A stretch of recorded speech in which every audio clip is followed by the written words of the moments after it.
Welcome back to the shop. Had a little unexpected repair on the old Expedition. Was hearing a loud clunk when I would shift it from reverse to drive or whatever, drive to reverse or get on the throttle. And I found out what it was. Apparently when your upper links look like that, it's bad. So both of my upper links were broken, so it just lets the rear axle just roll the pinion, as you saw in the first clip. When you shift it and you get any torque on it, the pinion just rolls. I found a set on eBay, new parts for $150 shipped. Okay, the way I got this supported is I put the jack under the back of the pumpkin there, raised it up, put a jack stand under each side on the axle itself, and then I jacked up under the Reese hitch and took some of the weight off and put jack stands under the frame right in front of there, so that way it's supported, the axle's supported and the vehicle, they're both supported. It's important to get that before you start taking these bolts out, otherwise your axle might try to fall right out on the ground on top of you. Okay, this job is actually going a lot better than I thought, other than one small problem. I went ahead, the first thing I did was grab the old hot wrench and heated up the end of the stud in the nut right here. And surprisingly enough, that lower bolt, even in rusty old Michigan, it came loose and it actually is spinning, and it wasn't seized to the inner sleeve, whereas a lot of times here, this is the upper, but the bolt will actually seize right to this and it won't move at all. And then what will happen is your metal sleeve will spin inside of the rubber piece, because the rubber piece is usually pretty old at this point. You can see the bolt is still in there, which is a problem. The upper one came right out, and there's another, and there's an extra nut that holds this bracket on. That, everything surprisingly enough came right out, and that one's out. This is a real good design right here. Okay, if you see that bolt right there, it needs to slide all the way out of this bracket, that bolt right there, but it's already right up against the gas tank. It's not even that far out, so the gas tank is going to have to come out.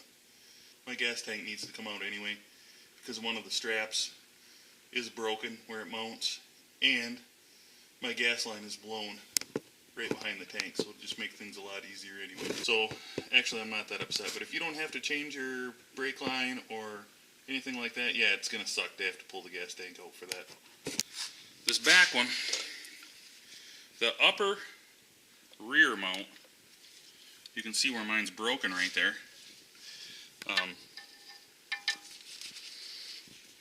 It actually has a keeper on the nut.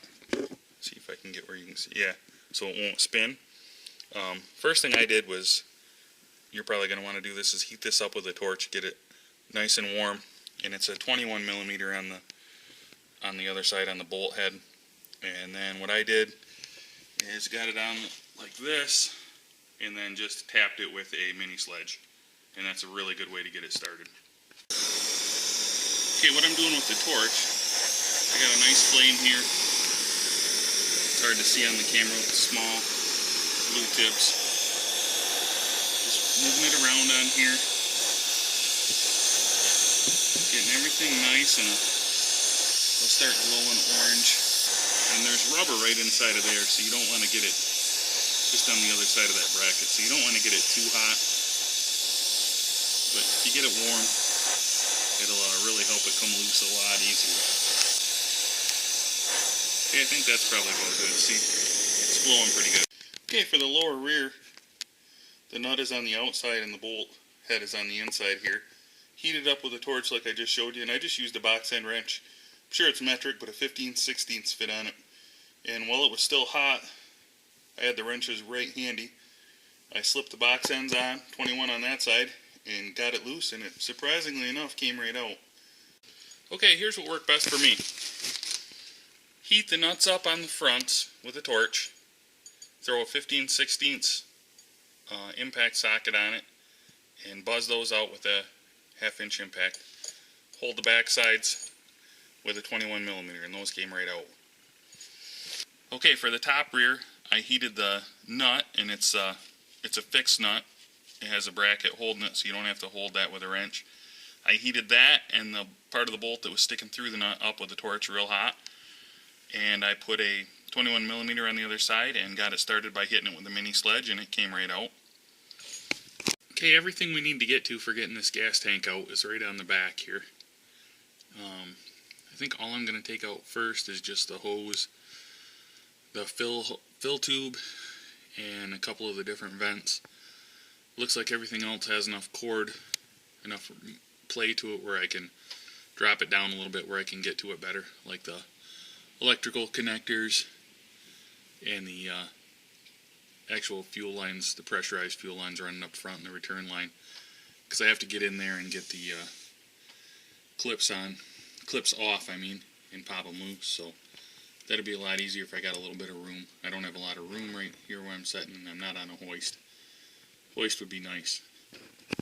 Okay, so I disconnected the filler hose. This goes up to the gas cap. This was the big problem, is there's not a lot of play in this, so you can't really drop it down when you have that hooked. I also unhooked a couple of the vent lines, so I got both of these vents off and the filler off.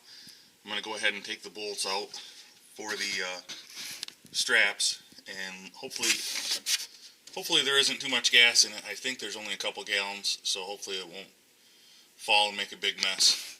Okay, it had a little more fuel in it than I thought. I should have checked first. Came down pretty hard. Okay, so these metal guards just clamp on like this. They're just an extra holder. They're still spring-loaded inside of here. You have to get those to release. So you can just pop these loose with a screwdriver and get them out of the way. Okay, just find the right size. It's a plastic piece that I have like that, and it slips on there. It's going to push in. I heard it click in. Then you just simply pull the line right off. If you're going to be working a lot on vehicles, you're definitely going to want to get a set of different sizes of these. Just had to work a little bit harder to get that one loose. It was actually the same size. Now I just got to get the wires disconnected. I'm going to follow the wire harness back and unhook it on the frame right here, and then I should be able to slide the tank right out. Okay, here's my uppers that I got from, or one of the uppers that I got off of eBay, True Blue Auto Parts.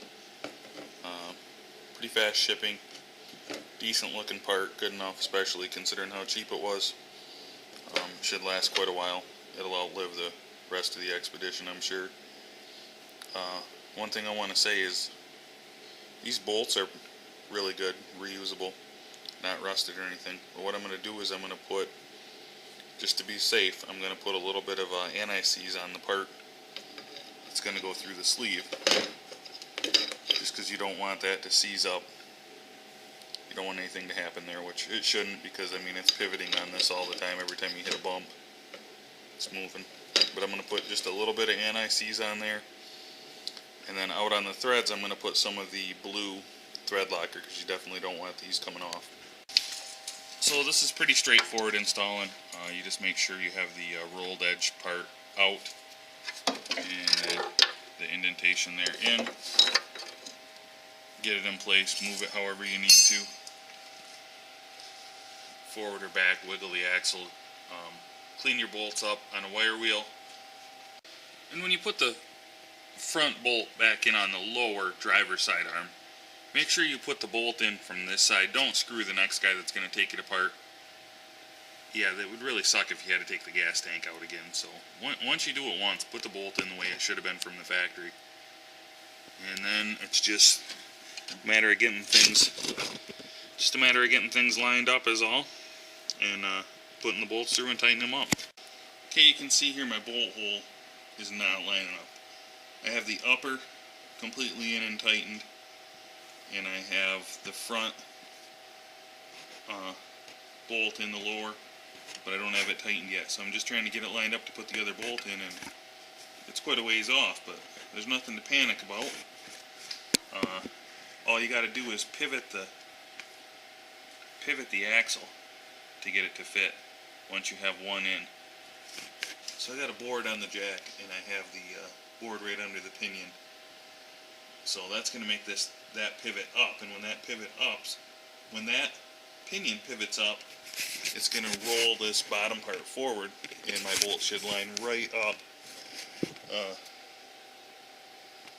My bolt should line right up in just a second and be able to go in. So unfortunately, I don't have enough hands, so I'm going to raise it up.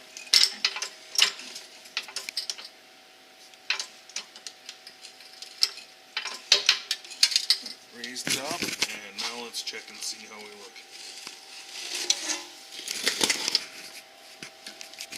Well, it looks pretty close now.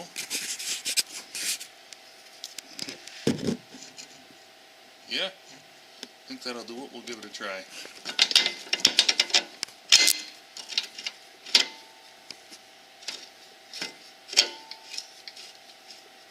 Okay, there we go. When you're wrenching on cars, it's a lot more thinking than it is actually wrenching, and a lot of people don't realize that. But if you want to be a good mechanic or auto technician or whatever you want to call them these days, you got to plan ahead and think about what you're doing. Like when I was under there pulling the gas tank out, I realized I didn't leave myself enough room. It was really crowded under there, but there was nothing I could really do at that point. So, but now,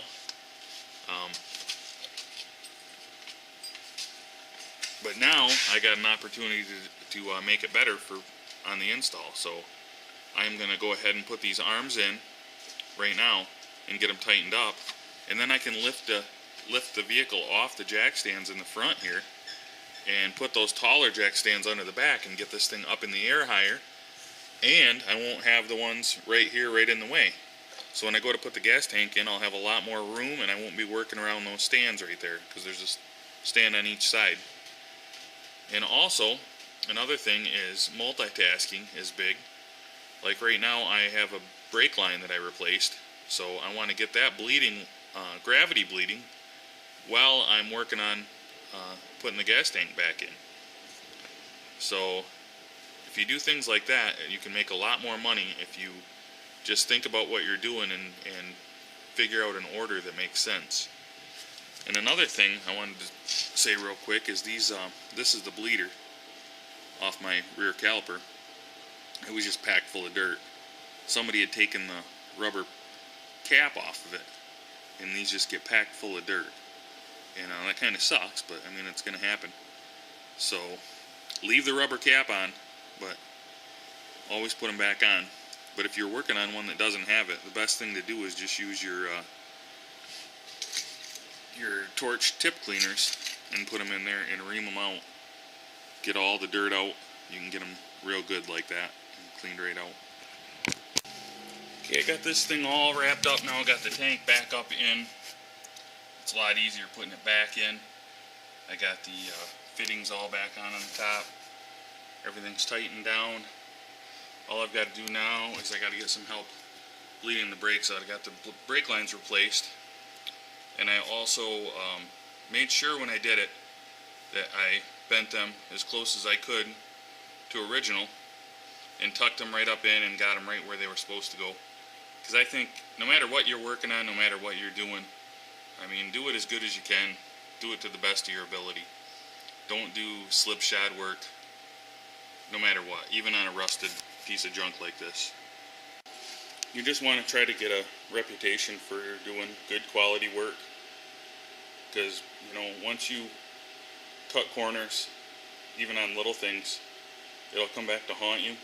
I know a lot of people that I used to work with that did that, and it's hard to get a reputation back once you do sub-quality work. So just do your best on everything. You don't even got to worry about it. Here's a sneak peek at the next big project I've got going. The good old generator interlock kit. Right now I just backfeed power through my welding outlet in my garage and turn off the main. But the smarter and legal way to do it is to put one of these interlock switches in and have a dedicated breaker for the generator.